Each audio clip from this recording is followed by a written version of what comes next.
धम्मचक्र प्रवर्तन, धर्मांतर आणि अशोक विजयादशमी यावर आपण आपले विचार किंवा संवाद आपण इथे करणार आहोत. तर तत्पूर्वी मी फक्त प्रभाकरजी जोगदंड जे आहेत यांना मी आता ह्या ग्रुपचं होस्ट करतोय. राईट, एकच सेकंड.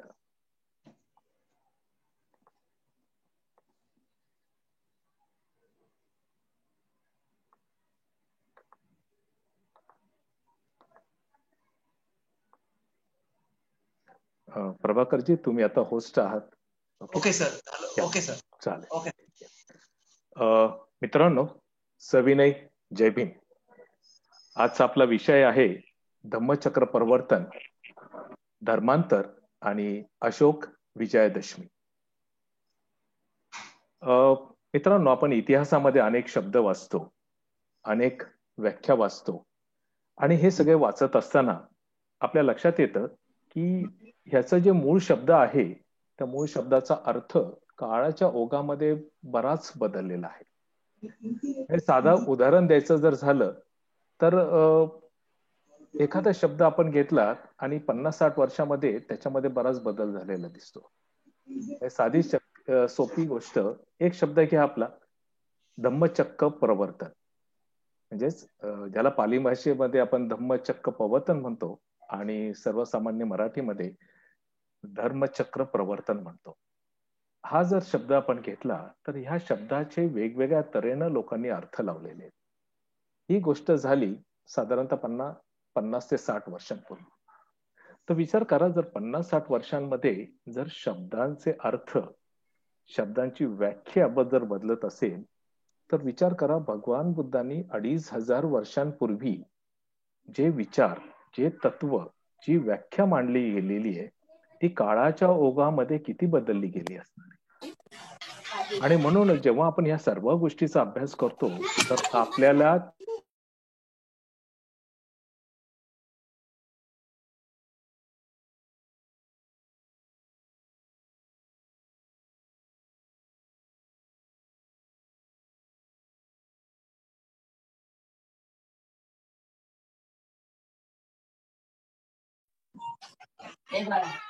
अजून 2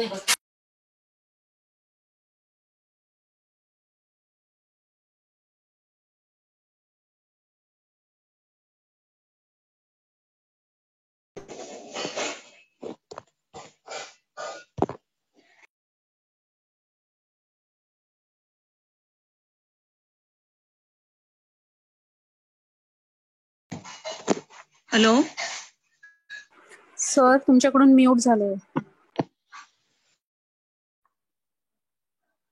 ओके, आता येतोय का आवाज? हो येतोय. हो सर, आता येतोय. तर भगवान बुद्धांनी संबोधी प्राप्त झाल्यानंतर सारनाथ येथे सर्वात प्रथम या 5 भिक्खूंना, म्हणजे जे आपल्याला नावं आपण वाचतो त्याच्यामध्ये कौंडिन्य होते, महानाम होते, बद्ध होते, अश्वजित होते, या सर्वांना ज्यावेळेस पहिल्यांदा धम्माची तत्व सांगितली, धम्माची व्याख्या केली, त्याच्यामध्ये त्यांना प्रचंड खडतर असं शोध घेताना जे प्रयत्न करावे लागले आणि जो शोध त्यांना लागला की ह्या आयुष्यामध्ये, जीवनामध्ये दुःख आहे, दुःख आर्य सत्य त्यांनी सांगितलं, त्या सत्याची कारण सांगितली, त्या दुःखाचं निवारण करण्याचा मार्ग सांगितला आणि तो मार्ग म्हणजे आर्य अष्टांगिक मार्ग. त्याच्यानंतर त्यांनी प्रतित्य समुत्पाद सांगितलं. याचबरोबर सगळ्यात महत्वाचं म्हणजे अनात्मा आणि अनित्यता हे सिद्धांत मांडले. म्हणजे थोडक्यात त्यांच्या धम्माचं जो काय त्यांनी शोध घेतला, या शोधाचं सगळ्यात पहिल्यांदा केलेलं प्रतिपादन म्हणजेच धम्मचक्र प्रवर्तन.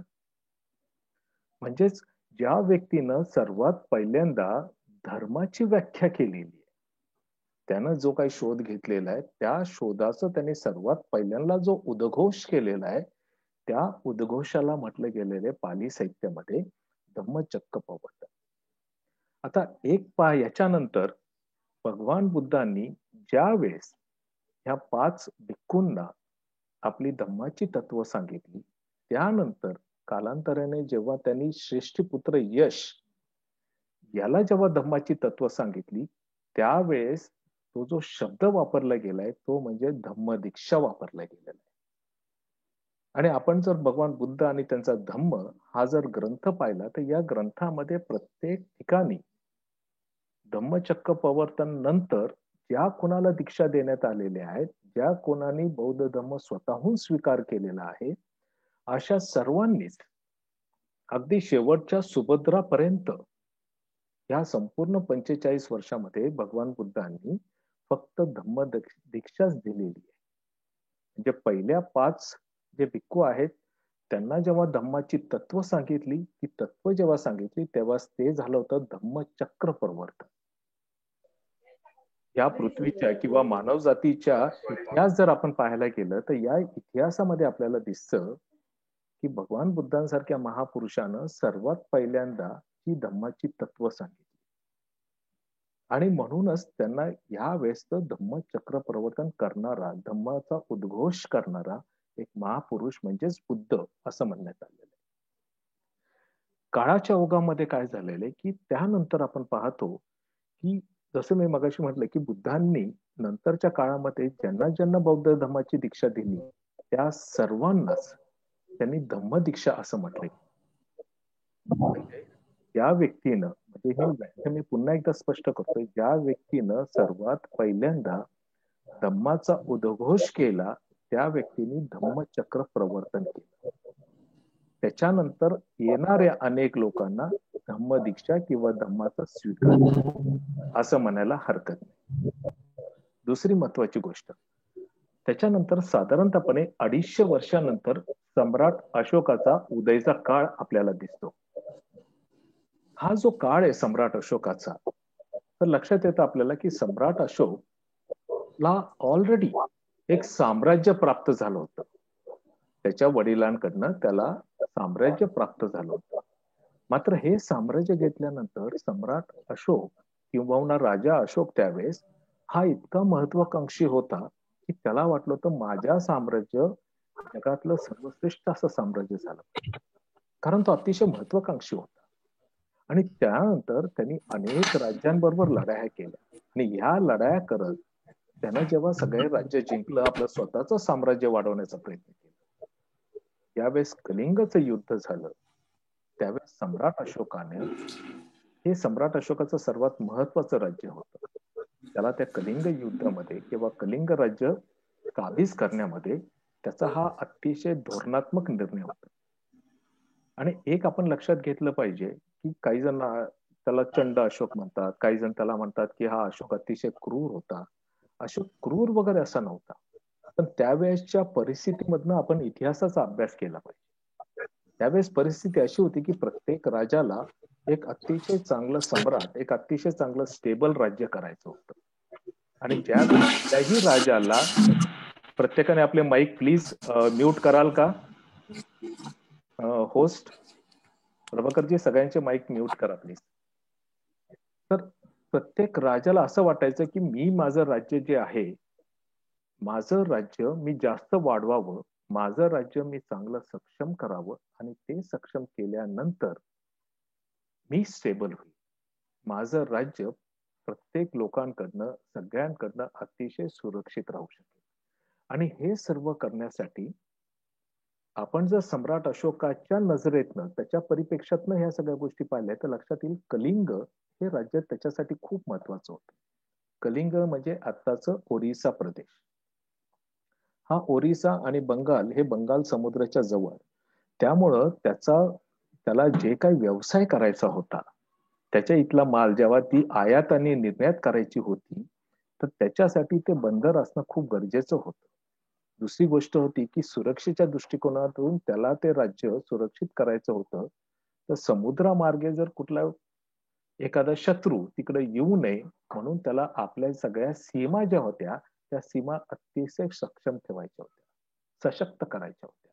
आणि त्यामुळे कलिंगाचं युद्ध अशोकानं केवळ आणि केवळ आपल्या राज्याचं सामर्थ्य वाढवण्यासाठी केलेलं आहे, हे आपण लक्षात घेतलं. हे जेव्हा कलिंगाचं युद्ध झालं, अशोकाचं साम्राज्य, अशोकाचं सैन्य आपत होतं, त्याचबरोबर कलिंगाबरोबर प्रचंड मोठं युद्ध झालं होतं. आणि त्या युद्धाची परिणिती अशी झाली की जरी कलिंगचा प्रदेश अशोकाने जिंकला असला तरी देखील जी काही हानी झाली ती हानी त्याला कुठेतरी बोचली, त्याच्या मनाला ते लागलं. आता इथं अनेक इतिहासकार असं म्हणतात की कलिंगाच्या युद्धामध्ये झालेली हानी, रक्तपात झाल्यानंतर ह्या सगळ्या गोष्टी त्यांनी, सम्राट अशोकाने त्यावेळेस बौद्ध धर्म स्वीकारला. पण इतिहासच आपण नीट वाचन केलं तर आपल्याला लक्षात येतं की सम्राट अशोकानं, त्याला बौद्ध धर्म आधी माहित होता, त्याचबरोबर त्याला जैन धर्म त्या काळातला होता तो देखील माहित होता, आणि इतर पंथ देखील माहित होते. भगवान बुद्धांचे त्यावेळेस असलेला भिक्खू संघ हा त्यांनी जवळून पाहिला होता, जैन मुनी पाहिले होते, त्यामुळे त्यांना त्यांची तत्व पाहत होती, ऐकली असणार. मात्र कलिंगाच्या युद्धाच्या पार्श्वभूमीवर जे काय त्यांनी भगवान बुद्धांचे विचार भिक्खू संघाकडनं ऐकले असावे त्या काळामध्ये, त्यावेळेस त्याला कुठेतरी ते जाणवलं असेल. आणि ह्या जाणीवेतनं सम्राट अशोकाने ठरवलं की आता मी माझं साम्राज्य प्रचंड मोठं वाढवलेलं, आता मला कुणाकडनं धोका नाहीये. आणि त्यावेळेस त्यांनी सांगितलं की मी आता इथून पुढे, भगवान बुद्धांचे विचार इतके चांगले, मानवतावादी, कल्याणकारक आहेत, आता मी हे सगळे विचार आणि हे आचरणात आणायला सुरुवात करणार आहे. आणि मग आपल्याला दिसतं की सम्राट अशोकानं त्याच्या राज्याभिषेकाच्या 8व्या वर्षानंतर जेव्हा त्यांनी कलिंग युद्ध केलं, त्याच्यानंतर त्यांनी बौद्ध धर्माच्या प्रचार व प्रसारासाठी स्वतःला वाहून गेला. खऱ्या अर्थानं तो जास्त मानवतावादी, मानव कल्याणकारक राजा व्हायला सुरुवात झाली. म्हणजे त्यांनी लोकांच्या जे प्रॉब्लेम्स होते त्याच्याकडे लक्ष द्यायला सुरुवात केली. हे करत असताना सम्राट अशोकाने बुद्धांचे विचार, जे जे काय त्याला त्यावेळेस समजले होते, जे जे काय भिक्खू संघाकडनं किंवा उपगुप्तांकडनं त्यांनी ऐकले होते, ते ते त्यांनी आचरणात सुरुवात केली. आणि मग अनेक शिलालेखांची त्यांनी तिथं निर्मिती केली. अनेक शिलालेखांद्वारे त्यांनी स्वतःचे विचार, बुद्धांचे विचार लोकांपर्यंत पोहोचवायला सुरुवात केली. आणि एक आदर्श कल्याणकारी राजा म्हणून स्वतःचं नाव इतिहासामध्ये कोरलं. सम्राट अशोकाने जेव्हा हे केलं, जेव्हा ह्याचं कलिंगाचं युद्ध झालं, तर कलिंगाच्या युद्धानंतर झालेला जो काय त्याचा विजय होता, या विजयाला त्यांनी एक वेगळी नवीन झालर दिली होती, आणि ती म्हणजे धम्माची झालर. एक सम्राट जेव्हा जिंकून आला आणि त्यानं जेव्हा आपला विजय उत्सव साजरा केला, तर सम्राट अशोकच्या काळी आणि त्यावेळेचे अनेक जे ग्रंथ आहे, मग ते अशोक अवदान असतील, या ग्रंथांमधून आपल्याला कळतं की सम्राट अशोकाने आपल्या राज्यामध्ये जवळपास 10 दिवस विजय उत्सव साजरा केला.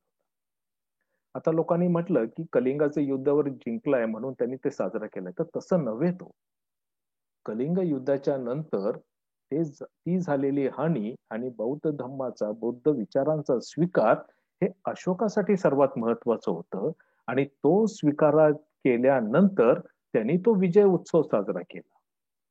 आणि हा विजय उत्सव हा हेमंत ऋतूमधल्या अश्विन महिन्यामधील अमावस्यापासूनच्या 10 दिवस हा विजय उत्सव त्या काळामध्ये साजरा करण्यात आला होता.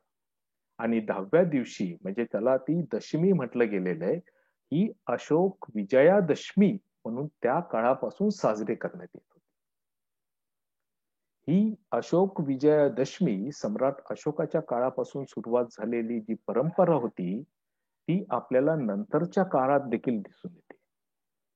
मौर्य वंशाचा शेवटचा जो राजा होता तो होता बृहद्रथ. या बृहद्रथाची हत्या त्याच्या सैन्यामध्ये असलेला सेनापती, ज्याचं नाव होतं पुष्यमित्र शुंग, या पुष्यमित्र शुंगानं अगदी घातकानं, एक ज्याला आपण म्हणू शकतो एक घातपात झाला, त्याप्रमाणे त्यांनी बृहद्रथाची हत्या केली आणि राज्य बळकावलं. आता इथे एक गोष्ट आपण लक्षात घेतली पाहिजे. पुष्यमित्र शुंग हा वैदिक परंपरेतनं आलेला होता, तो वैदिक परंपरा मानणारा होता. तर संपूर्ण मौर्य राजवंश हे बुद्ध विचारानं चालणार होतं. आता त्यावेळेस आणि हा लक्षात घ्या, ही क्रांती प्रतिक्रांतीची खेळी आहे. जेव्हा भगवान बुद्धांनी आपले विचार मांडले त्यावेळेस त्यांच्या वेळेस अस्तित्वात असलेल्या वैदिक संस्कृतीवर तो एक मोठा घाला होता. म्हणजे थोडक्यात असं झालं होतं की वैदिकांची क्रांतीवर भगवान बुद्धांनी प्रतिक्रांती केली होती. जेव्हा बौद्ध संस्कृती ह्या देशामध्ये रुजली त्यावेळेस नकळतपणे वैदिक संस्कृती अतिशय खालच्या कमी प्रमाणामध्ये झाली होती. सगळीकडे बुद्ध विचारांचा प्रचार प्रसार झाला होता. तर ही कुठेतरी प्रतिक्रांती करण्याची ही जी गरज लागली असेल त्याच गरजेपोटी वैदिक संस्कृतीमधला पुष्यमित्र शुंगानं घातपातानं बृहद्रथाची हत्या केली आणि त्यानंतर पुन्हा एकदा वैदिक संस्कृती या देशामध्ये रुजली. ही आपण लक्षात घेतली पाहिजे.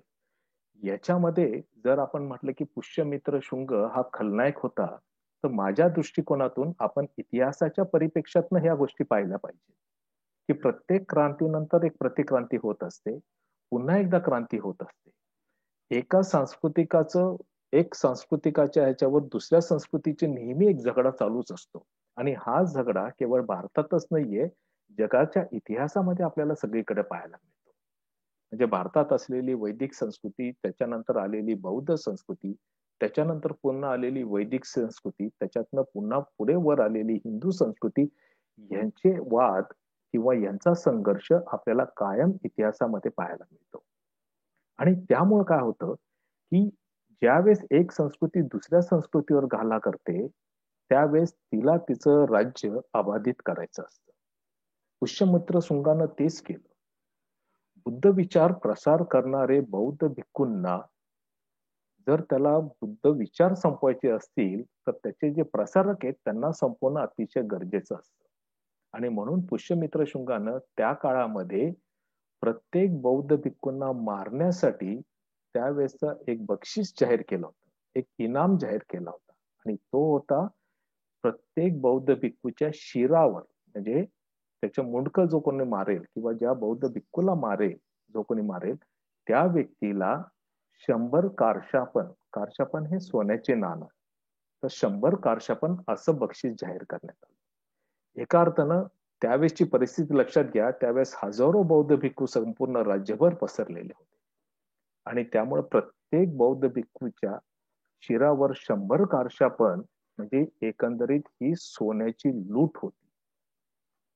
आणि हा जो अशोक विजयादशमीचा जो काय संपूर्ण त्यावेळेस सण साजरा केला जायचा जो मौर्य वंशाचं एक ज्याला आपण म्हणू शकतो एक सण होता, या सणाचं नंतर रूपांतर करण्यात आलं. म्हणजे ज्याला आज आपण दसरा म्हणतो आणि त्या दसऱ्यामध्ये अनेक ठिकाणी रावण दहन होतं. आपण लक्षात घ्यायला पाहिजे की सगळ्यात पहिल्यांदा रावण दहन किंवा ते महिषासुर दहन हे कधी झालं. इतिहास आपल्याला असं सांगतो की भारतामध्ये सर्वात पहिल्यांदा महिषासुराचं दहन हे मैसूर राज्यामध्ये वडियार राजांनी, तर मैसूर प्रांत हा वडियार राजांचा इलाका होता. तर सर्वात पहिल्यांदा महिषासुर दहन हे इसवी सन 1610 मध्ये करण्यात आलेलं आहे. 1610च्या पूर्वी म्हणजे साधारणतःपणे याला आपण 17वं शतक म्हणतो. या 17व्या शतकाच्या पूर्वी भारतामध्ये कुठेही महिषासुर दहन किंवा रावण दहन कधीही होत नव्हतं, हे लक्षात घ्या. 1610 नंतर मैसूरमध्ये वडियार राजाने सगळ्यात पहिल्यांदा ही दहन परंपरा सुरुवात केली आणि त्यानंतर ती भारतभर पसरली. आणि हे संस्कृतीचं नेमकं असंच असतं, लक्षात घ्या की जेव्हा एखादी गोष्ट सुरू होते ही एखादी गोष्ट सुरू झाल्यानंतर अनेक जण त्याला आपल्या आपल्या रीतीनं साजरी करायला सुरुवात करतात. म्हणजे मी तुम्हाला उदाहरण देतो की एक आपल्याकडे एक गोष्ट सुरू झाली होती, म्हणजे टिळकांनी सुरू केली होती महाराष्ट्रामध्ये, ती म्हणजे गणेश उत्सव, सार्वजनिक गणेश उत्सव. आपल्याला लक्षात असेल की सार्वजनिक गणेश उत्सव हा महाराष्ट्रामध्ये साधारणतःपणे 1893 साली सुरुवात झाला होता आणि त्याच्यानंतर तो सगळीकडे पसरला. त्याच्यापूर्वी सार्वजनिक गणेशोत्सव महाराष्ट्रामध्ये किंवा भारतामध्ये कुठेच नव्हता, कधीच नव्हता. म्हणजे संस्कृतीचा हा एक परिणाम असतो की ज्यावेळेस एखादी गोष्ट सुरू होते आणि ज्यावेळेस सर्व लोकसमूह त्याला ऍक्सेप्ट करायला सुरुवात होतात, मग ती गोष्ट सार्वजनिक होते. जसं सम्राट अशोकाच्या काळी अशोक विजयादशमी हा अगदी त्याच्या संपूर्ण राज्यभर साजरा केला जायचा. त्यावेळेस एक वेगळं आनंदाचं वातावरण असतं. आणि त्याच शब्दाचा नंतरच्या काळामध्ये जेव्हा सांस्कृतिक प्रतिक्रांती झाली, तर तेच सण, तेच वेगवेगळ्या प्रकारचे सोहळे यांनाच एकतर त्यांचं नामांतर झालं किंवा त्यांची व्याख्या बदलण्यात आली. हा इतिहास आपल्याला सांगतो. आणि त्यामुळे सम्राट अशोकाने सुरू केलेली ही जी परंपरा आहे, नंतरच्या काळामध्ये तिला दसरा असं नाव देण्यात आलं होतं. आणि ह्या दसरा ज्यावेळेस साजरा करतात लोक, त्यावेळेस मग तो सण साजरा करण्यासाठी त्याच्यासाठी मग वेगवेगळ्या कथा किंवा त्याच्या मागची वेगवेगळी व्याख्या तयार केली जाते. हा इतिहास आहे आणि हा आपण समजून घेतला पाहिजे. तर मगाशी जसं म्हटलं होतं की धम्मचक्र प्रवर्तन याला एक अर्थ आहे, अशोक विजयादशमी याच्या मागे एक कारण आहे, याला एक अर्थ आहे. मित्रांनो, 1956 साली आपल्या सर्वांनाच माहिती आहे की डॉक्टर बाबासाहेब आंबेडकरांनी आपल्या सर्व समाजाला त्या काळामध्ये हा धर्म सोडून अन्यायवादी किंवा पुन्हा अत्याचारवादी किंवा लोकांमध्ये असमता प्रस्थापित करण्याची विचारधारा सोडून संपूर्ण मानवजातीचं कल्याण साधणारा किंवा सर्वांमध्ये स्वातंत्र्य, समता आणि बंधुत्व ही तत्व रुजवणारा बौद्ध धम्म हा बाबासाहेबांनी आपल्या सर्वांना त्या दिवशी दिला, त्या साली दिला. आणि तो तारीख होती 14 ऑक्टोबर 1956 साली. आता 14 ऑक्टोबर 1956 साली हे का निवडलं हे आपण समजून घेतलं पाहिजे. 1956 साली 14 ऑक्टोबर हा दिवस हा अशोक विजयादशमीचा दिवस होता, ज्यालाच आताच्या परंपरेमध्ये दसरा असं म्हणण्यात येऊ शकतं. आता ज्यावेळेस हा सण, हा दिवस ठरवण्यात आला होता, मग प्रश्न पडतो की बाबासाहेबांनी मग त्यावेळेस 13 तारीख निवडू शकले असते, 15 तारीख निवडू शकले असते, 16 तारीख निवडू शकले असते किंवा आणखीन कुठलीही तारीख निवडू शकले असते. त्यांनी 14 ऑक्टोबरच तारीख का निवडली? कारण 1956 साली 14 ऑक्टोबरला त्या सालामध्ये अशोक विजयादशमी हा सण आला होता. आणि बाबासाहेबांना 1956 सालच्या अशोक विजयादशमीचं महत्व हे माहीत होतं आणि त्यांना तोच दिवस निवडायचा होता, कारण तोच दिवस सर्वात आदर्श दिवस होता. त्याच दिवशी, ज्या दिवशी सम्राट अशोकानं स्वतःच आपलं बौद्ध धम्माची दीक्षा घेऊन किंवा त्यांनी प्रॅक्टिकल रित्या बौद्ध धम्म आचरणात आणायला सुरुवात केली होती, तो दिवस सर्वात महत्वाचा होता. ह्या दिवसाला बाबासाहेबांनी जेव्हा आवाहन लिहिलं, तर त्या आव्हानाचे मी काही माझ्याकडे नोटिंग्स आहेत. तर 12 मे 1956 साली प्रबुद्ध भारत ह्या अंकामध्ये बाबासाहेबांनी एक आवाहन टाकलं होतं आणि त्यामध्ये सर्व लोकांसाठी त्यामध्ये ते लिहितात, मी मागे जाहीर निवेदन काढून येत्या वैशाख पौर्णिमेला धर्मांतर करण्याचा माझा मनोदय जाहीर केला होता. विचार करा, 12 मे 1956 साली त्यांनी हे केलं होतं आणि तो कुठल्या दिवशी केला होता? तो वैशाख पौर्णिमेला केला होता. ही बाबासाहेबांची त्यावेळेची इच्छा होती. त्यानंतर 18 मे 1956 ला आग्रा इथे जी त्यांची जाहीर सभा झाली होती, त्या जाहीर सभेमध्ये बाबासाहेब म्हणतात की दुसऱ्या कोणत्याही धर्मापेक्षा बौद्ध धर्म श्रेष्ठ आहे. माझी इच्छा अशी आहे की तुम्ही सर्वांनी माझ्या बरोबर बौद्ध धर्माचा या वर्षीच स्वीकार करावा, म्हणजे बौद्ध धर्माचा स्वीकार करावा. त्यानंतर 25 मे 1956 साली बाबासाहेबांनी मुंबईमध्ये भगवान बुद्धांची 2500वी जयंती साजरी केली होती. त्यावेळेस त्या सभेमध्ये भाषण करताना बाबासाहेब म्हणतात, मी माझे धर्मांतर या ऑक्टोबर मध्ये मुंबईमध्ये करणार आहे. पुन्हा बाबासाहेब म्हणतात, मी माझं धर्मांतर करणार आहे. 29 सप्टेंबर 1956 साली प्रबुद्ध भारतात या अंकामध्ये बाबासाहेबांनी सर्वांना एक आवाहन केलेलं आहे आणि ते आवाहनामध्ये असं म्हणतात,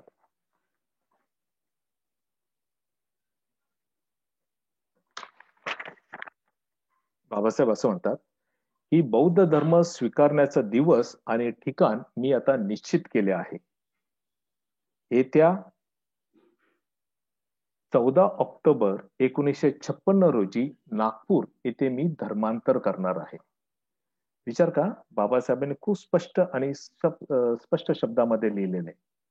याच अंकामध्ये संपादक लिहितात, त्यांनी एक आव्हानाची चौकट अशी टाकलेली आहे. ते म्हणतात की सामुदायिक धर्मांतर, आणि त्यात इथे असं लिहितात ते पुढे,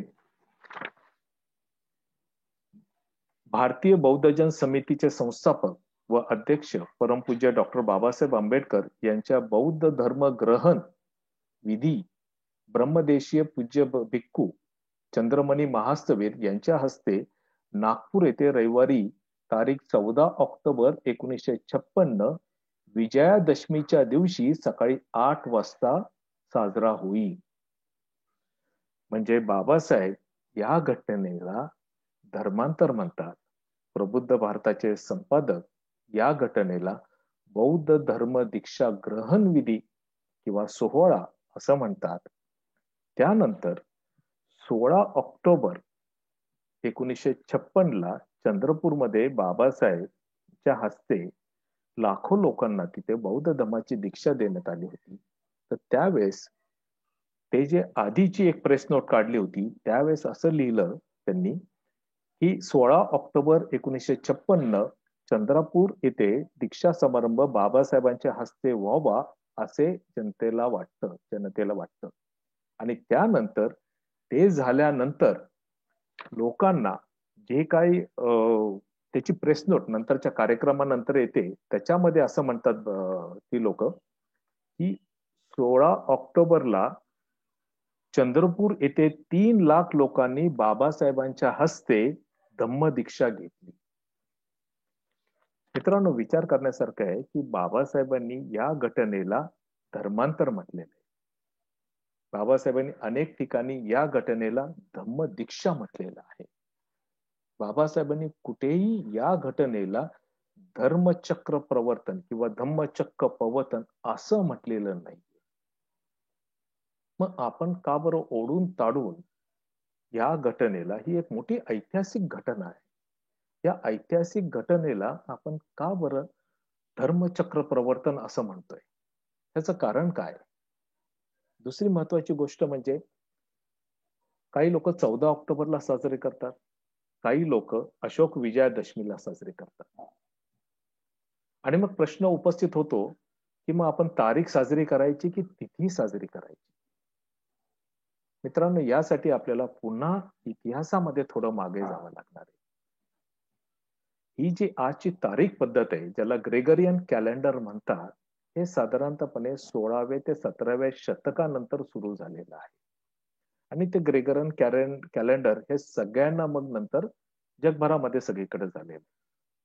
मात्र बुद्ध काळामध्ये, सम्राट अशोकाच्या काळामध्ये, त्यावेळेस भारतामध्ये जी काही पद्धत वापरली जायची, तर ती 2 प्रकारे पद्धत असायची. एक म्हणजे चंद्राच्या स्थितीवर पाहिलं जायचं आणि दुसरं म्हणजे सूर्याच्या स्थितीवर. आजही भारतामध्ये चंद्र आणि सूर्याच्या स्थितीवर आपले अनेक वेगवेगळे सण सोहळे साजरे केले जातात. याला इंग्रजीमध्ये ल्युनी सोलर असं म्हणतात. ल्युनी सोलर म्हणजे लुनर ऍज वेल एज सोलर सिस्टम, ह्या हिशोबाने असं म्हणतात. मग आता प्रश्न असा पडतो की त्यावेळेस नेमकं काय व्हायचं? विचार करा, सम्राट अशोकाने जो दिवस घेतलेला आहे, ज्याला अशोक विजयादशमी असं म्हटलेलं आहे, आणि हा दिवस, हा सोहळा साजरा केला जायचा. हा कधी साजरा केला जायचा? तर हेमंत ऋतूमधल्या अश्विन मासामधल्या पहिल्या अमावस्येच्या पासून जो सुरुवात व्हायचा, तर त्याच्या 10व्या दिवसापर्यंत हा त्यावेळेचा सोहळा होता. आणि मग त्याला पहिलं, दुसरी, तिसरी असं करत नवमी करत दशमी असं म्हटलं गेलं. हाच मुळामध्ये अशोक विजयादशमी म्हणून हा सण त्यावेळेस साजरा व्हायचा. त्यावेळेस कधी दसरा साजरा केला गेला नाही, तर त्यावेळेस कधी नवरात्री साजरी केली नव्हती. आपण भारताच्या सांस्कृतिक इतिहासाची सर्व पाने उघडून पहा, कुठेही या सणांचं कुठेही नामोल्लेख आपल्याला सापडणार नाही. हे जे सण आपल्याला सगळे सापडलेले आहेत हे 16व्या शतकानंतर आपल्याला भारतीय इतिहासामध्ये म्हणजे भारतीय सांस्कृतिक इतिहासामध्ये दिसतात. आणि म्हणून मी नेहमी म्हणतो की इतिहास जेव्हा आपण वाचन करत असतो तर त्यावेळेस आपण आपली जी काय भावनिक संबंध आहे किंवा जो काय आपला इमोशनल क्वेश्चन आहे तो आपण थोडासा बाजूला ठेवायला पाहिजे. इतिहासाला इतिहासाच्याच परिप्रेक्षातून आपण पाहिलं पाहिजे. तरच आपल्याला खऱ्या अर्थानं इतिहास करू शकतो. हा झाला पॉइंट नंबर 1. Point number 2. मग अशोकाने जेव्हा ती अशोक दशमी साजरी केली होती तर त्यावेळेस ती चंद्रीय स्थिती होती. म्हणजे अमावस्या आणि पौर्णिमा याच्यामधली जी स्थिती होती त्याच्यापासून ते 10वा दिवस हे आपल्याला अशोकाच्या अनेक लिखाणांमधनं पाहायला मिळतं. त्यावेळेसचे जे अनेक ग्रंथ निर्माण केले गेले त्याच्यातनं आपल्याला हे वाचायला मिळतं. म्हणजे अशोक विजयादशमी ही त्यावेळेस स्थिती होती. बाबासाहेबांनी देखील जेव्हा 14 ऑक्टोबर हा दिवस निवडला होता तो तिथी म्हणूनच निवडला होता. तो काय कुठला दिवस वार वीर म्हणून निवडलाच नव्हता. त्यांनी त्यांच्या आवाहनामध्ये त्यांच्या जे पत्रक होतं त्या पत्रकामध्ये त्याचबरोबर प्रबुद्ध भारतमध्ये स्पष्ट शब्दात उल्लेख केलेला आहे की अशोक विजयादशमीच्या दिवशी मी धर्मांतर करीत आहे. धर्मचक्र प्रवर्तन ही एक वेगळीच बाब. ज्यावेळेस धम्माचे पहिल्यांदा तत्व लोकांसमोर येतात तो जो पर्टिक्युलर दिवस असतो किंबहुना ती जी व्याख्या असते ती व्याख्या असते धम्मचक्र प्रवर्तन केलेले. बुद्धांनी देखील पहिल्यांदा जेव्हा म्हटलं त्यावेळेस त्यांना धम्मचक्र प्रवर्तन केलं असं म्हणण्यात येतं. तो दिवस होता आषाढ पौर्णिमेचा आणि जगभरामध्ये आषाढ पौर्णिमा ही धम्मचक्र प्रवर्तन दिन म्हणून साजरा करण्यात येते. भारतामध्ये देखील भारतीय परंपरेनुसार भगवान बुद्धांनी या आषाढ पौर्णिमेला सगळ्यात पहिल्यांदा धर्मचक्र प्रवर्तन केल्यामुळे आणि विश्वातल्या एका महागुरूनं आपल्या अनुयायांना किंवा आपल्या भिक्खू संघाला किंवा अनेक लोकांना त्यावेळेस पहिल्यांदा संपूर्ण ज्ञान प्रदान केलं आणि म्हणून त्या दिवसाला गुरुपौर्णिमा म्हणून साजरी करण्याची प्रथा ही बौद्ध काळापासून सुरुवात झालेली. बौद्ध काळापूर्वी हा दिवस कधीच साजरा केला गेला नव्हता असं आपल्याला सांस्कृतिक इतिहास सांगतो. नंतरच्या काळामध्ये या गुरुपौर्णिमेला देखील वेगवेगळे अर्थ लावण्यात आले होते. वेगवेगळ्या कथा रचण्यात आलेल्या आहेत. पण तो झाला शेवटी सांस्कृतिक प्रतिक्रांतीचा विषय झालेला आहे. आपल्याला आपल्या मूळ गोष्टीकडे वळायचं आहे आणि त्यामुळं धम्मचक्र प्रवर्तन दिन हा कधी साजरा करायचा आपण तो साजरा करायचा आषाढ पौर्णिमेच्या दिवशी धम्मचक्र प्रवर्तन दिन हा साजरा केला जातो. आजही बौद्ध राष्ट्रांमध्ये केवळ याच पौर्णिमेला धम्मचक्र प्रवर्तन असं म्हणण्यात येतं. दुसरी गोष्ट मग बाबासाहेबांनी जेव्हा धम्मदीक्षा दिली त्याला आपण काय म्हणायचं? एक तर त्याला आपण धर्मांतर म्हणू शकतो किंवा धम्मदीक्षेचा कार्यक्रम म्हणू शकतो किंवा धम्म स्वीकार केल्याचा दिवस म्हणू शकतो. माझ्या अंदाजानुसार किंवा मला असं वाटतं की आपण त्याला धम्मदीक्षेचा दिवस म्हटलं पाहिजे. म्हणजे धम्मदीक्षेचा दिवस हा कायमस्वरूपी आपण अशोक विजयादशमीच्याच दिवशी साजरा केला पाहिजे.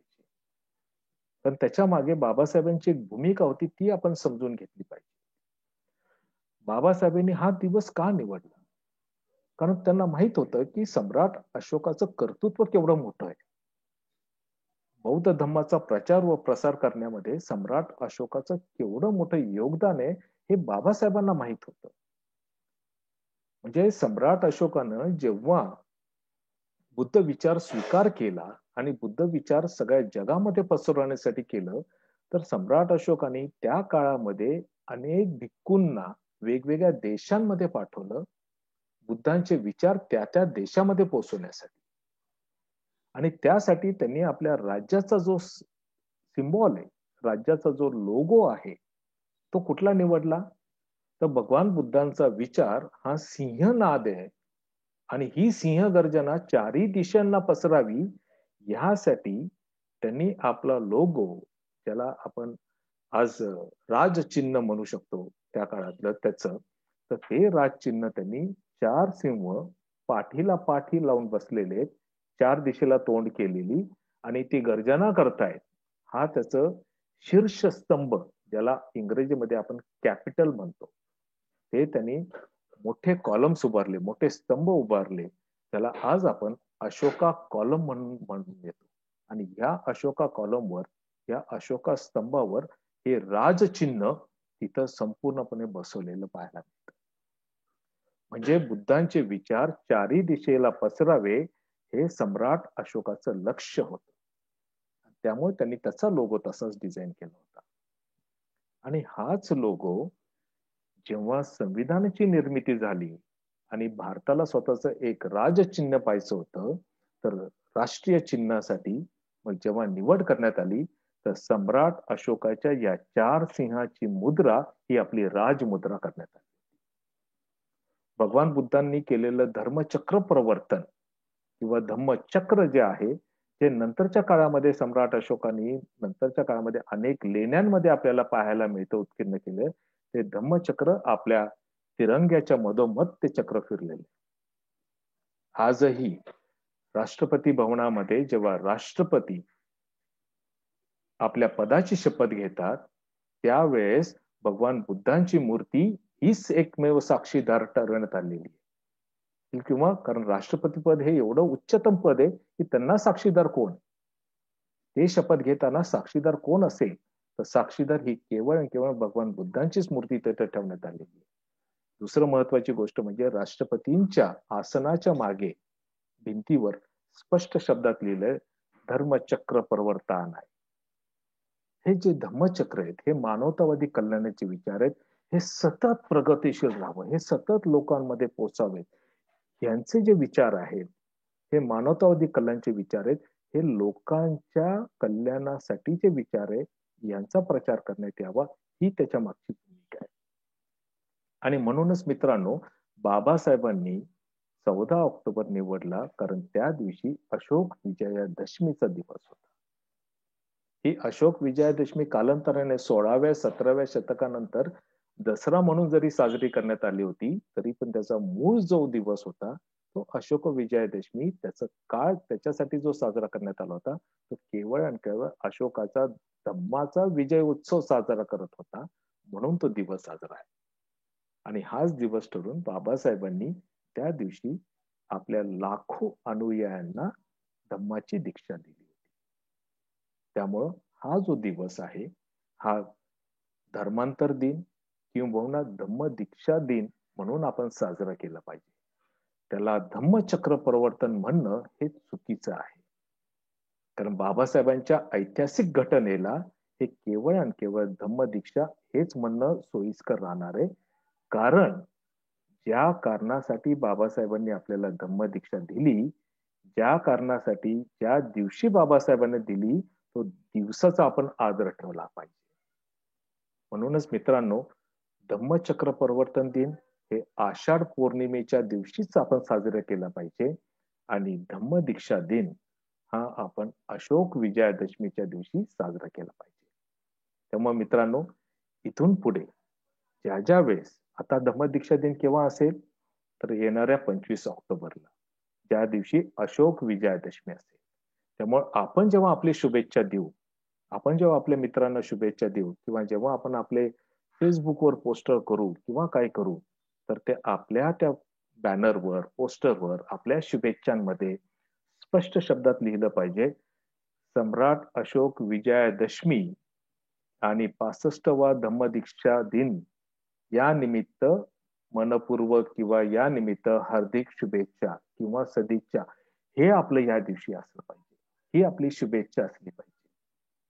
कारण या कारणानं आपण बाबासाहेबांना अभिप्रेत असलेला उद्देश साजरा करतोय. एक, लोकांसमोर अशोकाचं, सम्राट अशोकाचं कार्य लोकांसमोर जाईल, अशोक विजयादशमीचं महत्व जाईल, आणि या अशोक विजयादशमीच्या दिवशी धम्मदीक्षेचा कार्यक्रम घेतलाय. त्यामुळं हा दिवस मोठ्या उत्साहानं आपण साजरा केला पाहिजे. आता मित्रांनो, प्रश्न येतो की मग हा दिवस आपण नेमका साजरा कसा करायचा आहे?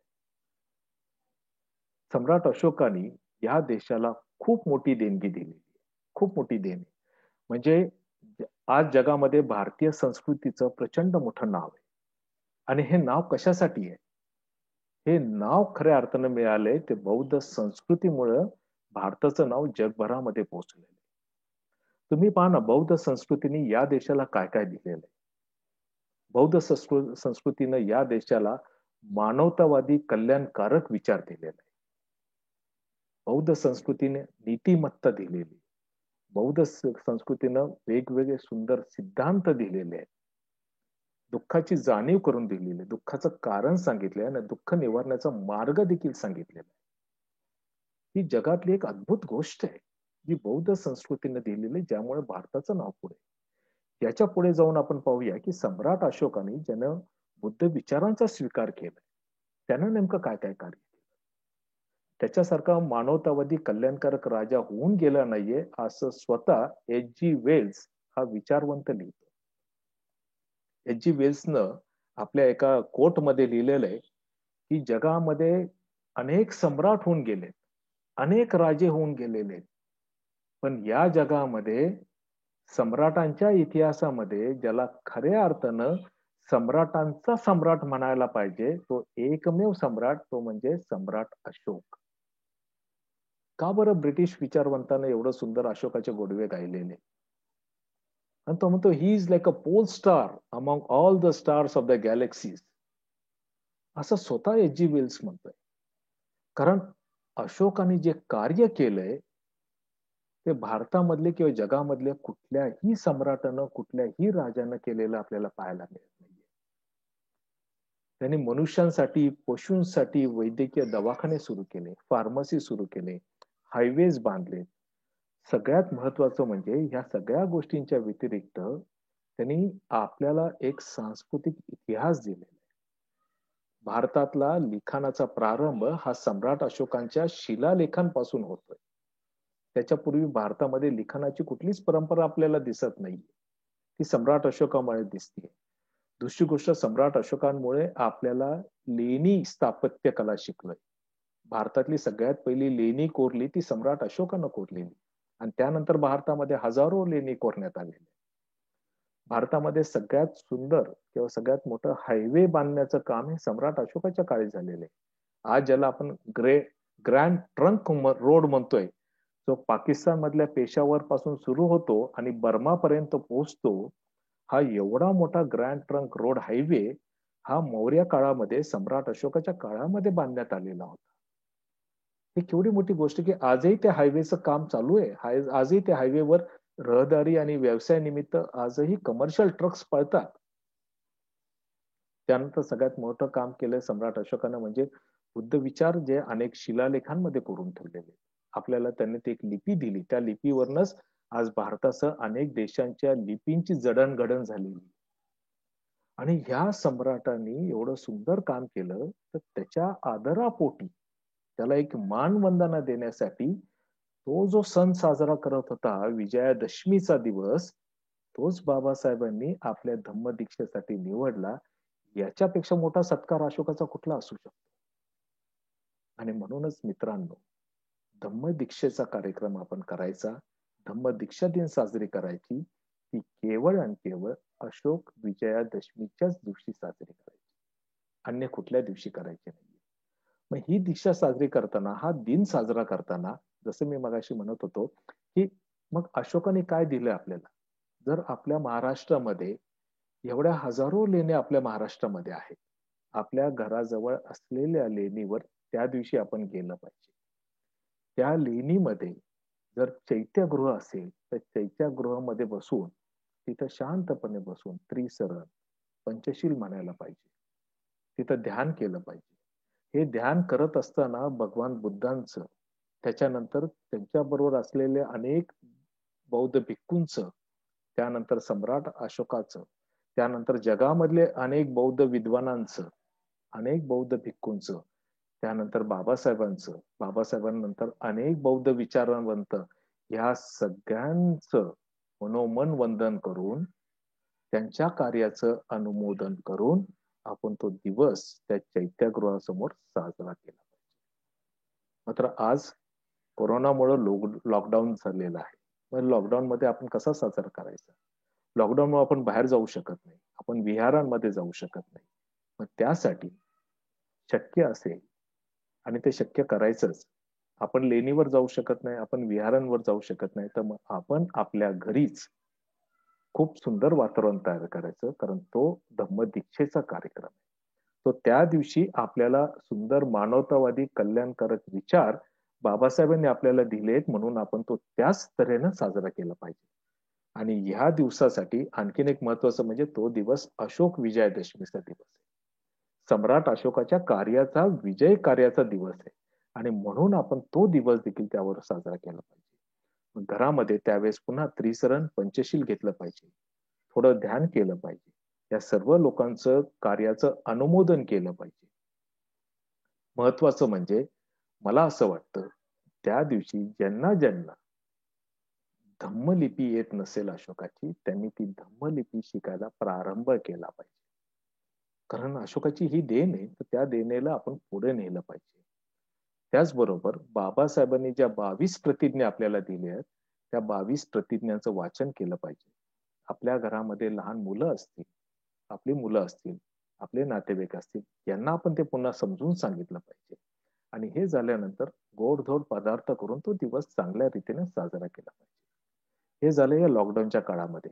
लॉकडाऊन जेव्हा उठेल, म्हणजे पुढच्या वर्षी जेव्हा साजरे कराल, तर मला असं वाटतं की अशोक विजयादशमी धम्मदीक्षेचा कार्यक्रम आपण बुद्ध लेणीमध्येच साजरा करावा. आपण महाराष्ट्रामध्ये राहत असू तर महाराष्ट्रामध्ये असंख्य लेणी आहेत. 1000च्या आसपास बुद्ध लेणी महाराष्ट्रामध्ये आहेत. आपण जिथे कुठे राहत असाल तिथून 25 ते 50 किलोमीटरच्या अंतरावर आपल्याला एखादी लेणी सापडेल. त्या लेणीमध्ये आपण सहपरिवार मित्रांना घेऊन तिकडं जाऊन आपण तो साजरा केला पाहिजे. जर लेणी नसेल आपल्या इथं तर मग आपल्या जवळपास एखादं विहार असेल, त्या विहारात साजरं केलं पाहिजे. समजा विहारही नसेल आपल्या जवळपास तर मग आपण आपल्या घरात ते साजरं केलं पाहिजे. त्यामुळे मित्रांनो, एक लक्षात घ्या की भगवान बुद्धांनी केलेलं धम्मचक्र प्रवर्तन हे एका वेगळ्या तऱ्हेनं होतं. बाबासाहेबांनी दिलेली धम्मदीक्षा आणि त्याची जी निवड केलेला दिवस आहे, हा देखील अतिशय महत्वाचा आहे आणि तो दिवस आपण त्या तऱ्हेनं साजरा केला पाहिजे. त्यामुळं या दिवसाला धम्मचक्र प्रवर्तन न म्हणता आपण त्याला धम्मदीक्षा म्हणजे अशोक विजयादशमी आणि धम्मदीक्षा दिन असा म्हणून आपण साजरा केला पाहिजे. तरच या दिवसाचं त्यात बाबासाहेबांच्या विचारांचं आणि सम्राट अशोकाच्या संपूर्ण कार्याचं आदर व्यक्त होईल असं मला वाटतं. मित्रांनो, माझे हे विचार आपण सर्वांनी शांतपणे ऐकून घेतले त्याबद्दल मी आपल्या सर्वांचा मनपूर्वक धन्यवाद व्यक्त करतो आणि आपल्या सर्वांना जय भीम, जय भारत. आपले काही प्रश्न असतील तर कृपया आपण विचारू शकता. जे काय असतील प्रश्न आपण विचारू, पण पार्ट बाय पार्ट विचारले तर मला खूप चांगलं वाटेल, म्हणजे सगळ्यांना ऐकायला जाईल आणि सगळ्यांना त्या प्रश्नांची उत्तर पण मिळू शकतील. कुणाचे काही प्रश्न आहेत का?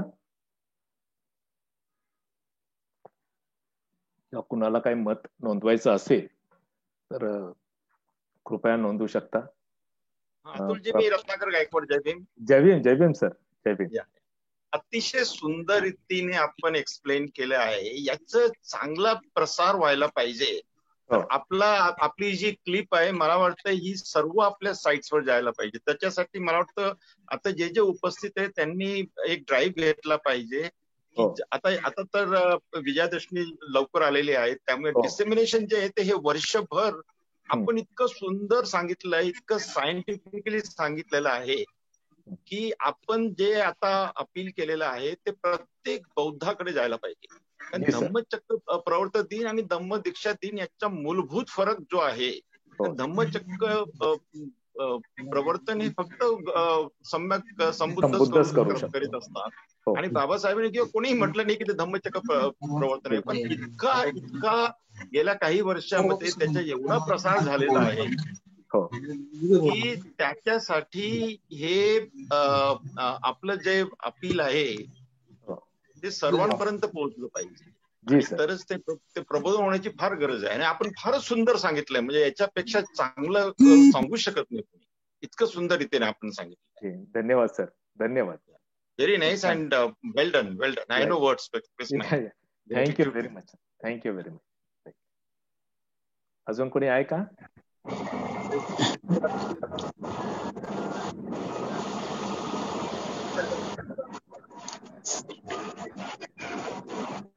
Hello hello. हॅलो. हा, कोण बोलताय? सर मी आशिष शिरसाट बोलत आहे अमरावतीवरून. हा, बोला. सध्या करंटली वर्क फ्रॉम होम आहे, तर मी अमरावतीला असतो. मी मुंबईलाच असतो, नवी मुंबईला. बरं. माझं होमटाऊन अमरावती. तर मी तुमचं धम्मप्रवचन ऐकलं आणि खूप चांगल्या रीतीने तुम्ही एक्सप्लेन केलं. Very nice language. मला एक सांगायचं आहे की इकडे नागपूरला म्हणजे बरेचसे लोक 14 ऑक्टोबर हाच दिवस म्हणजे मानतात की 14 ऑक्टोबरलाच असायला पाहिजे. आणि हे जे कन्फ्युजन सुरू आहे हे बऱ्याच प्रमाणात सुरू आहे. म्हणजे माझी सासरवाडी नागपूरची आहे, तर मी तिकडे जात राहतो, तर तिथे वेगळंच वातावरण आहे. तिथल्या लोकांचं असं म्हणणं आहे की नाही, 14 तारखेला दिला आपण तिथी वगैरे मानत नाही, दशमी वगैरे, अशोक विजयादशमी आहे. बरोबर. तर तसलं काही त्यांना असं वाटतं की ते काहीतरी म्हणजे अंधश्रद्धेमध्ये जाते काहीतरी. बिलकुल. तिथी वगैरे आपण पाळत नाही त्या प्रमाणामध्ये. तर त्यांना त्या लँग्वेज मध्ये पण असं सांगणं गरजेचं आहे की हे पौर्णिमा अमावस्येचं कॅल्क्युलेशन आहे. अगदी अगदी बरोबर. तो पण सायंटिफिक कॅल्क्युलेशन आहे. आणि आधी पण ही पद्धत होती, म्हणजे जसं पौर्णिमा आपल्यात खूप महत्वाचे असतात. बिलकुल. तर आपण पण हा दिवस जो दसरा त्यांच्यासाठी असतो तो आपल्यासाठी अशोक विजयादशमी त्या दिवशी केलं तर हे पण स्प्रेड होईल की ते अशोक विजयादशमी आहे हे सुद्धा लोकांमध्ये मेसेज जाईल. कारण त्यांना विचार पडेल की हे लोक का करतात. मग त्या दिवशी आमचा दसरा असतो, दशहरा असतो, तर हे लोक का करतात. आपण करतो कारण ते अशोक विजयादशमी आहे, तेव्हा हे सगळ्या गोष्टी घडल्या आहेत. आणि डेट वाईज आपण नाही जायला पाहिजे. राईट. अगदी बरोबर. नाही तेच, आणि बाबासाहेबांचा तोच उद्देश होता. आणि त्यामुळे नाहीतर त्यांनी 15 घेऊ शकले असते, 16 घेऊ शकले असते, 10 घेऊ शकले, 12 घेऊ शकले असते. 14 तारीख निवडली कारण त्या दिवशीच अशोक विजयादशमी होती 1956 साली. Thank you very much. आणखीन कोणी आहे का? डॉक्टर आहिरे. हा सर, बोला सर. सर तुमचं धम्म प्रवचन खूप छान होतं, आवडलं. मला एक सजेशन द्यावंसं वाटतंय. ठिकठिकाणी आपले बुद्धिस्ट कॅलेंडर्स असतात, कॅलेंडर प्रिंट पण केले जातात ना, साधारण शेवटचे 1-2 महिना वर्षाचे. त्यामध्ये आपल्या धम्मदीक्षा दिनाबद्दल जर ठिकठिकाणी कम्युनिकेट केलं तर चांगलं होईल. कारण ठिकठिकाणी बऱ्याच ठिकाणी बुद्धिस्ट कॅलेंडर आता ठेवले जातात आणि आपण त्यानुसार आपल्या बौद्ध धर्माचं सगळं पाळतोय. तर हे माझं एक सजेशन होतं. राईट. Thank you very much. नक्कीच आपण त्याच्यावर विचार करू. लोकांपर्यंत आता हे जास्तीत जास्त पोहोचलं गेलं पाहिजे. आणि त्यामुळे हा एक प्रयत्न होता की आपण आपल्या व्याख्या ज्या आहेत त्या व्याख्या समजून घेतल्या पाहिजेत. तरच खऱ्या अर्थानं आपल्याला त्याचा अर्थ, त्याच्या मागचं ऐतिहासिक आणि सांस्कृतिक संदर्भ आपल्याला लक्षात येऊ शकेल. कोणी आहे का अजून? कसं बोलणार? Hello hello. म्यूट म्हटलं तर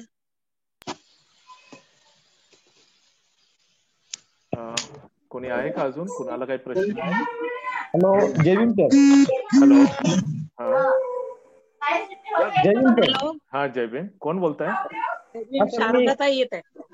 हा, एक सेकंड. हा, शारदाताई, एक सेकंड. हा, कोण? हा, खूप छान सुंदर केलं. असं म्हणायचंय की आपल्या संपूर्ण बौद्ध समाजाला एक उणीव भासत होती की नेमकं काय आणि कोणत्या गोष्टी आपण कशा प्रकारे विचार करून पाळायच्या. तर ऑथेंटिक असं कोणी नव्हतं समोर येत. तर तू तेवढ्या अधिकारवाणीने आणि अभ्यासपूर्णरित्या सगळ्यांच्या समोर येऊन आमचं सगळ्यांना उत्तम मार्गदर्शन करतोय. तर ते अधिकारवाणी तुझ्याकडे असल्यामुळे आय एम व्हेरी हॅपी की तू सगळ्यांना लीड करत आहेस आणि असं कायम लीड कर. म्हणजे आपल्यासारख्या अनेकांच्या मनातले अनेक संभ्रम दूर होतील आणि एका स्ट्रीम मधून आपण सगळे बौद्ध. बिलकुल. असं मला खूप छान. खूप थँक्यू व्हेरी मच ताई. तू वेळ दिलास ते छान. या, थँक्यू. कोणी आहे? साहेब जय भीम. हो, जय भीम. सविनय जय भीम सर. जय भीम, जय भीम, सविनय जय भीम. कोण बोलताय? सर माझं म्हणणं असं आहे, तुमचं नेहमीच आम्हाला मार्गदर्शन असतं बोला. विशेष म्हणजे या धम्म जो आता सम्राट अशोक विजयादशमीचा जो कार्यक्रम आहे त्या निमित्ताने जर तरुण वर्ग आपल्याला मिळाला, कारण आता मूळतः ग्राउंड लेवलवर काम करणारी लोक आपल्याकडे फार क्वचित आणि कमी दिसतात. परंतु या माध्यमातून आपल्याला तरुण वर्ग जर मिळाला आणि तथागत गौतम बुद्धाचे विचार आणि बाबासाहेबांचे विचार हे आपण सम्राट अशोकाने जे लेण्यांमध्ये दाखवलेले शिल्प आहेत यातून पुन्हा एकदा आपण चांगल्या मोठ्या जोमाने आणू शकतो. तर मला आपल्याला एक आव्हान करायचं आहे की आपल्या महाराष्ट्रामध्ये सर्वात जास्त ह्या लेण्या आहेत आणि महाराष्ट्रामध्ये तरुण वर्ग सुद्धा फार मोठ्या प्रमाणात, आणि लॉकडाऊन मध्ये बऱ्याच तरुण मुलांच्या किंवा लोकांच्या नोकऱ्या पण गेलेल्या आहेत. तर या लोकांना तुम्ही आव्हान करा की बाबा भगवान बुद्धाचा जो सद्धम्म आहे, जो मध्यम मार्ग आहे, भगवान बुद्धाची जी प्राचीन वारसा किंवा ठेवा आहे, या लॉकडाऊनच्या माध्यमातून आपण तो विचारात घेऊन संघर्ष करून तो पुढे न्यावा, असं माझी इच्छा आहे की याचा आपल्याला बराच मोठा फायदा होईल. बिलकुल. धन्यवाद सर. जय भीम. जय भीम ढवळे साहेब, खूप छान विचार मांडलेत. नक्की आपण याच्यावर विचार करू. थँक्यू. हॅलो. हा बोला. हॅलो. हा बोला. मला अतुल खूप छान वाटलं प्रवचन. बोल बोल. त्याबद्दल मी फक्त प्रश्न नाहीये मला, पण मी साधू साधू म्हणणार. साधू साधू साधू. Thank you thank you. त्यांना प्रश्न विचारला तरी हरकत नाही. हॅलो, नमो बुद्धाय. जय भीम अतुल सर.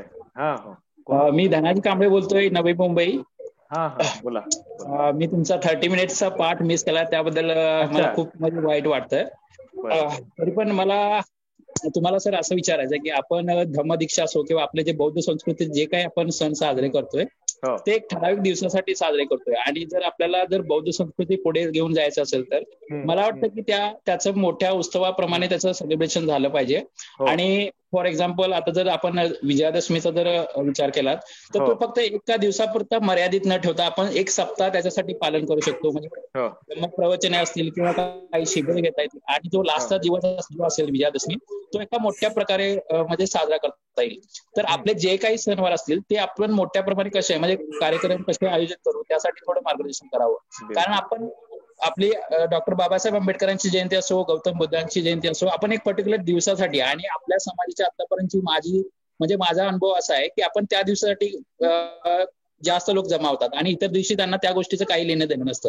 तर जे जागृत लोक आहेत, ज्यांना धम्म साहित्याची जाणीव आहे किंवा जे धम्म प्रचारामध्ये जोडलेली गेलेली माणसं आहेत, त्या लोकांना एकत्र येऊन हा कार्यक्रम जितका भव्य करता येईल तेवढं करण्यासाठी आपण काय करू शकतो? अनेक गोष्टी आहेत त्या करता येऊ शकतात. वर्षभर करू शकण्यासारखे अनेक कार्यक्रम आहेत. तर मला असं वाटतं की आपण सर्वांनी त्यासाठी एकत्रित प्रयत्न करणं गरजेचं आहे, आणि वेळोवेळी अनेक गोष्टी करू शकतो. जसं मी म्हटलं तर साधी गोष्ट आहे की जर आपण जे सण आणि सोहळे आपण म्हणतोय ना, तर बौद्ध संस्कृतीमध्ये सण सोहळ्यांपेक्षा पौर्णिमा, अमावास्या आणि अष्टमी यांचे जे महत्व आहे ना, ते महत्व ऑलरेडी त्यांनी सांगितलेलंच आहे. त्या दिवशी असलेले उपवास, त्या दिवशी असलेले मानव कल्याणकारी विचार हे लोकांना पोहोचवणं किंवा त्याचा प्रचार व प्रसार करणं हे खूप महत्वाचं आहे. एक इथं आपण लक्षात घेतलं पाहिजे, बौद्ध संस्कृती कुठल्याही संस्कृतीच्या विरुद्ध नाही. बरोबर. जे बुद्धांचे विचार असे आहेत, तुम्ही जगा, सर्वजण जगले पाहिजेत आणि सर्वांनी चांगला विचार करून जगलं पाहिजे. आधार आहे बौद्ध संस्कृतीचा, बुद्ध विचाराचा एक मूलभूत आहे, आणि मला असं वाटतं तोच विचार घेऊन आपण पुढे जायला पाहिजे. आज आपल्या आजूबाजूचं वातावरण असं झालेलं आहे की प्रत्येक जण स्वतःला किंवा इतरांना जाती धर्माच्या परिप्रेक्षातून पाहायला सुरुवात केलेली आहे. बुद्धांचा विचार असा आहे की तुम्ही एकमेकांना मनुष्य म्हणून पाहायला ज्या दिवशी सुरुवात कराल त्या दिवशी खऱ्या अर्थानं मानवतावादी कल्याणकारक वातावरण तयार होऊ शकेल. आणि हेच तर आपल्याला त्याचा प्रचार प्रसार करायचा आहे. तो आपल्या स्वतःच्या कृतीतनं, आपल्या स्वतःच्या आचरणातनं. आणि मग असा हा जो सण आहे हा आपण प्रत्येक दिवशी साजरा करू शकतो. त्यासाठी विशिष्ट दिवसाची गरजच भासणार नाहीये आपल्याला. धन्यवाद सर. धन्यवाद धन्यवाद. अजून कोणी आहे का? सर मी. हा बोला. सर माझं नाव जान्हवी आहे, मी 12वीत शिकते आता. अच्छा अच्छा. हा बोल. तर ऐकलं मी. हो मस्त होतं, छान होतं. आणि मी सध्या एक संघटनेत काम करतेय फर्ग्युसन कॉलेजला पुण्यात. तर सर मला खरंच खूप आवडेल जर तुम्ही एक दिवस काढला आणि आमच्या टीमला आणि आमच्या तरुण मुलांना तर एक दिवस तुम्ही मार्गदर्शन केलं तर सर नक्की आवडेल. फक्त सांगा तसं. आणि आजचा सेशन खूपच जास्त छान होता, मी नोट्स काढलेत अक्षरशः. आणि thank you so much. Thank you Janhavi. Okay.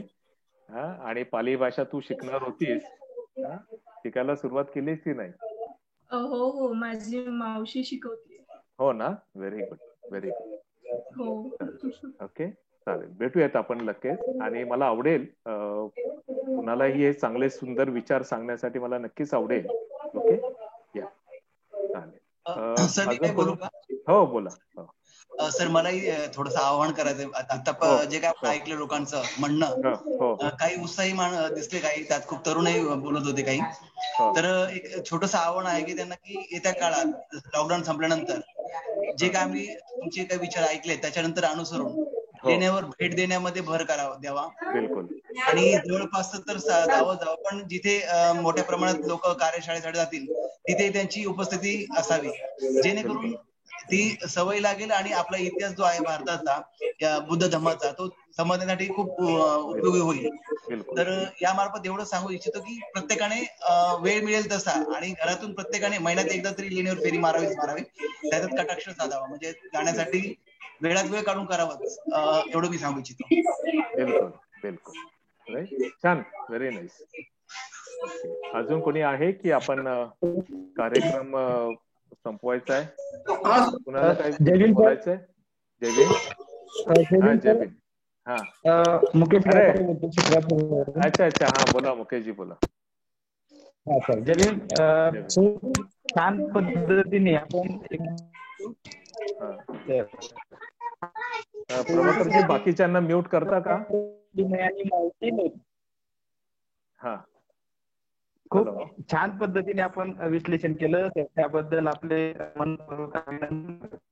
धन्यवाद. आणि एक नागार्जुन आहे त्यांचं आणि माझं 4 दिवसापूर्वीच याविषयी थोडस बोलणं झालं होतं की अशोक विजयादशमी असेल किंवा 14 ऑक्टोबर असेल, दोन्ही दिवसाला धम्मचक्र प्रवर्तन दिन न म्हणता आपल्याला या दिवसाला धम्मदीक्षा दिनच म्हटलं पाहिजे.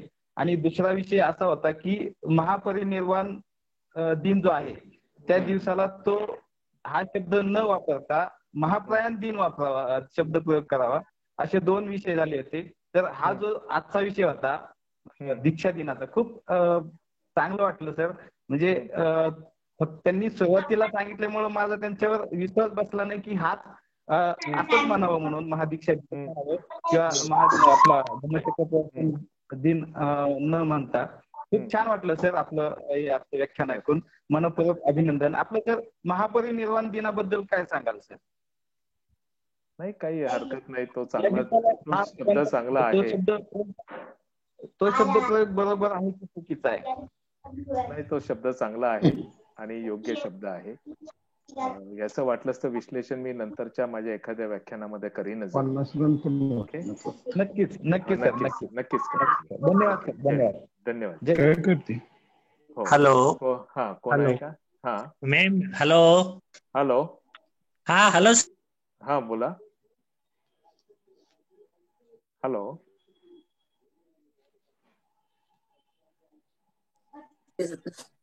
हॅलो. हॅलो. हा बोला. हा मेसराम सर बोलतो. हा बोला. मेसराम सर बोलतो आंबेजोगाईहून. अरे बोला बोला सर, कशा आहात?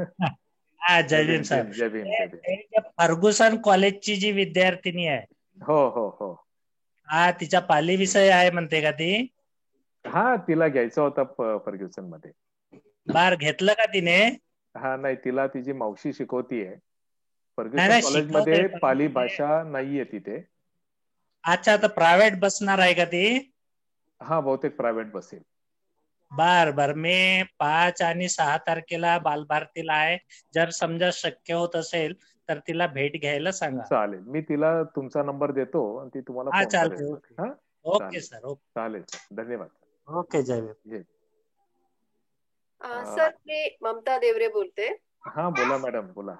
मला जस्ट जाणून घ्यायचं होतं की म्हणजे तुम्ही ही जी ऐतिहासिक माहिती सांगितली त्याच्यासाठी कुठले संदर्भ ग्रंथ आपण बघू शकतो? म्हणजे मलाही थोडंसं डिटेल मध्ये वाचायला आवडेल, तर बिलकुल सजेस्ट कराल? मॅडम, असं आहे, त्याच्यामध्ये आता 2-3 पुस्तकं आहेत, चांगले ग्रंथ आहेत. एक म्हणजे बाबासाहेबांचं भगवान बुद्ध आणि त्यांचा धम्म हा एक ग्रंथ आहे, त्याच्यामध्ये तुम्हाला चांगले रेफरन्सेस मिळू शकतील. दुसरे महत्वाचे म्हणजे प्रबुद्ध भारतचे जुने अंक, म्हणजे 1956 सालचे अंक, तर ते तुम्हाला कदाचित सिटी लायब्ररीमध्ये जिथं कुठे असेल तिथं नक्कीच पाहायला मिळतील. तर याच्यामध्ये तुम्हाला चांगले संदर्भ म्हणजे ते वाचण्यासाठी मिळू शकतील. त्याचबरोबर नंतर महाराष्ट्र सरकारनं काढलेले doctor Babasaheb Ambedkar writings and speeches, याच्यामध्ये पण तुम्हाला 17वा आणि 18वा खंड आहे, त्याच्यामध्ये तुम्हाला हे रेफरन्सेस मिळू शकतील. आणि प्रबुद्ध भारताचे अंक जर मिळाले तुम्हाला संपूर्ण वर्षभराचे, म्हणजे जानेवारी ते डिसेंबर 1956 सालचे, तर त्याच्यामध्ये तुम्हाला खूप चांगली माहिती मिळू शकेल. ओके. सर, आता हे सर्व सध्याचे आहेत, म्हणजे 19व्या शतकाचे आहे.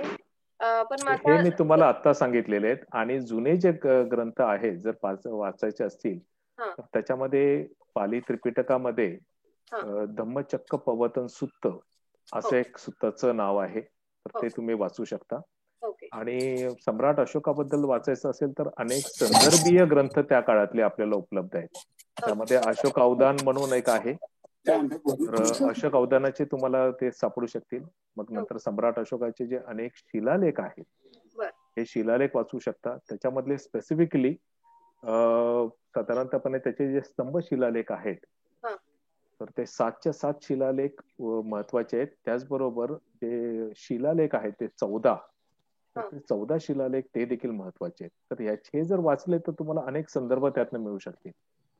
आणि इतिहासाच्या परिप्रेक्षातनं पाहायचं म्हटलं तर जो भारताचा सांस्कृतिक इतिहास आहे त्यासाठी मग अनेक बाकीचे ग्रंथ आहेत. म्हणजे प्राचीन भारत की संस्कृती म्हणा किंवा बौद्धकालीन भारत म्हणा, की असे 2-4 ग्रंथ आहेत बाकीचे, तर ते पण आपल्याला वाचता येऊ शकते. ओके सर, मला एक रिक्वेस्ट आहे. Sir, just 1 minute. सर, मला एक रिक्वेस्ट आहे की तुम्ही फ्युचरसाठी या 3 विषयावर व्हिडिओ बनवायला पाहिजे, म्हणजे किंवा आम्हाला मार्गदर्शन करायला पाहिजे. पहिला विषय की दिवाळी आणि बौद्धांचा काही संबंध आहे का? म्हणजे काही अफवा असतात जे आम्ही सोशल मीडियावर ऐकतो, दीपदानोत्सव वगैरे वगैरे, पण त्याच्याबद्दल तुमच्या तोंडून ऐकायचं की दिवाळी आणि आपला काही संबंध आहे का? सेकंड पॉईंट, हिंदू संस्कृती आणि बौद्ध संस्कृतीचा काही संबंध आहे का? आणि थर्ड पॉईंट की आजच्या काळात जे जसं आजचं जे वातावरण आहे तर आजच्या काळात आपण काय स्ट्रॅटेजीज अडॉप्ट करायला पाहिजे बुद्धिझमचा स्प्रेड करण्यासाठी. या 3 गोष्टीवर आपण येणाऱ्या काळात बोलील. फक्त एक तुम्हाला इथे छोटस एक वाक्य सांगू इच्छितो मी, आणि हे सर्वांसाठीच आहे. एक लक्षात घ्या की ही संस्कृती श्रेष्ठ की ती संस्कृती श्रेष्ठ हा इथं मुद्दा नाहीये, किंवा कुठली संस्कृती श्रेष्ठ हाही विचार नाही, किंवा कुठल्या संस्कृतीला कमी लेखायचंय हा देखील आपला हेतू नाहीये. एक लक्षात घ्या, प्रत्येक जण आपापल्या संस्कृतीनुसार जे काय त्याला करायचं तो करत असतो. आपण एक ओढून ताडून कुठलीही गोष्ट की नाही ही माझ्या संस्कृतीची किंवा तू माझ्या संस्कृतीची घेतलेलं असं ठोकटाळेपणानं आपण करू शकत नाहीये, पहिली गोष्ट. दुसरी गोष्ट, ज्यावेळेस आपण अशा गोष्टींचा विचार करतो तर त्यासाठी आपल्याकडे ऐतिहासिक आणि सांस्कृतिक संदर्भ असले पाहिजे. जर ते असतील तरच ते आपण मान्य करायला पाहिजे. त्यामुळे माझं असं मत आहे, आणि हे खूप प्रांजळ मत आहे, की उगीच ओढून ताडून पहिली गोष्ट कुठल्याही संस्कृतीवर आपण आरोप करता कामा नये. दुसरी गोष्ट कुठल्याही संस्कृतीला कमी लेखता कामा नये. कारण प्रत्येक संस्कृतीनं इथल्या मनुष्याला घडवलेलं आहे, इथल्या देशवासियांना घडवलेलं आहे, इथल्या देशाला घडवलेलं आहे. प्रत्येक संस्कृतीचं आपलं एक योगदान आहेच, हे आपण मान्य करायला पाहिजे. आणि त्यानुसार आपल्याला जे चांगलं वाटतंय, आपल्याला जे जो एकट्याचा स्वार्थी विचार न करता संपूर्ण मानवजातीचा आणि त्या सगळ्यांचाच विचार करून जे चांगलं आहे ते आपण आचरण केलं पाहिजे. ओके, तर ह्या बाकीच्या गोष्टीचं ज्या आहेत त्या मला असं वाटतं की आपण शक्यतो कुठल्याही वादाविदामध्ये न पडता जे आपल्याला म्हणजे उदाहरणार्थ बौद्ध संस्कृतीने जे काय सांगितलं त्याचं आपण ते आचरण केलं पाहिजे. एक मिनिट अशी आग लागण्यासाठी पटकन. अरे कोण आहे? प्रभाकरजी मी बघितलं म्हणून. हॅलो, हा बोला. हॅलो, हा बोला. कोण बोलताय? शर्मिला जोशी बोलतेय. हा बोला. शर्मिला जोशी. हा बोला बोला. सर खूप छान सर खूप छान वाटलं ऐकून. आणि सगळ्यात महत्वाचं म्हणजे तुम्ही जे म्हणालात एक मानव म्हणून जगा आणि जगू द्या, हे खूप जास्त महत्वाचं आहे ऍक्च्युली. ते खूप छान वाटलं सर. चला छान, तुम्ही वेळ काढलात ऐकायला. थँक्यू. राईट, मला खात्री आहे की काहीतरी खूप नवीन विचार तुम्हाला समजले असतील यातनं. खूप सर. ऍक्च्युली स्पेसिफिक डे आणि त्याला म्हणण्याचं जे आहे, काय म्हणायला पाहिजे ऍक्च्युली, हे पण खूप महत्वाचं असतं. आणि मला सगळ्यात जास्त जे आवडलं ते म्हणजे खरंच एक माणूस म्हणून जगू द्या व्यवस्थित, हे जास्त महत्वाचं आहे सर ऍक्च्युली आपल्या ह्याच्यात. बिलकुल 100% तुम्ही म्हणताय ते खरं आहे. Thank you sir. Thank you very much. Hello sir. जय भीम. मी वैशाली कांबळे चोकाकडून बोलते. तुमचं प्रवचन खूप सुंदर झालं. धन्यवाद. तुमचं प्रवचन खूप सुंदर झालं. मला खूप आवडलं. असंच माझं मत आहे की असेच प्रवचन फोनवरती व्हावीत, जेणेकरून डॉक्टर बाबासाहेबांचा बद्दल आम्हाला तर बाबासाहेबांच्या बद्दल माहितच आहे आणि त्याच्याबरोबर तथागतांचा धम्म सर्वांना माहित आहे, पण सम्राट अशोकाबद्दल एवढं हे नाही, माहिती नाही लोकांना. तर ती फोनच्या द्वारे सम्राट अशोकाबद्दल प्रवचन व्हावीत एवढीच माझं मत आहे. आणि सम्राट अशोक इतिहास आम्हाला सगळं जगभर सांगायचं आहे. धन्यवाद. जय भीम. जय भीम. धन्यवाद.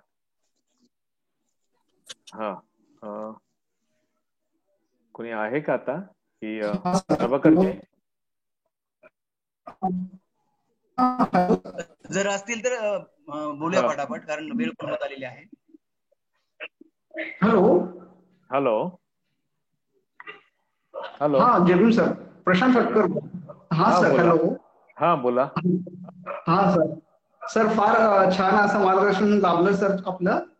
आणि आता हा जो व्हिडिओ आहे तो व्हिडिओ आपल्याला शेअर करता येईल सर, म्हणजे बरेच जणांना याची माहिती व्हावी. बिलकुल. हो सर. हो. आणि सॉरी माझं थोडस म्हणजे हे झालं ना फोन तो, त्याच्याबद्दल सॉरी. ओके, काही हरकत नाही. तुम्ही ऐकलं ते छान झालं. भेटूया. जी सर. चालेल. Thank you sir. चालेल. प्रभाकरजी मला होस्ट करून टाका परत. झालं का आता? या झालं का सर्वांचं?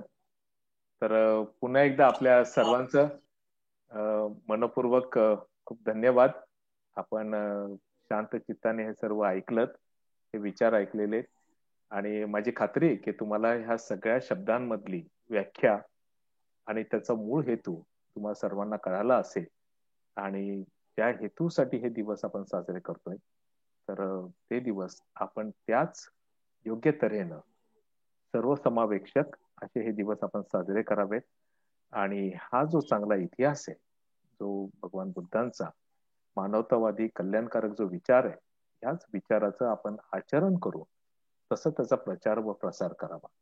लक्षात घ्या, किंवा ओरडून बिरडून शिव्या देऊन बोलणं ही कुठलीच संस्कृती नसते. मात्र जर तुम्ही तुमच्या आचरणातून दाखवून दिलं तर मला वाटतं तुम्ही तुमच्या आचरणातनं खूप काही गोष्टी इतरांना शिकू शकता. तर आपल्या सर्वांना येणाऱ्या सम्राट अशोक विजयादशमी आणि 65व्या धम्मदीक्षा दिनानिमित्त आपल्या सर्वांना मनपूर्वक खूप खूप सदिच्छा. हे विचार आपण इतरांपर्यंत देखील पोहोचवावेत यासाठी नम्र विनंती. आणि मी माझे विचार इथेच थांबवतो. आपल्या सर्वांना धन्यवाद. जय भीम, जय भारत.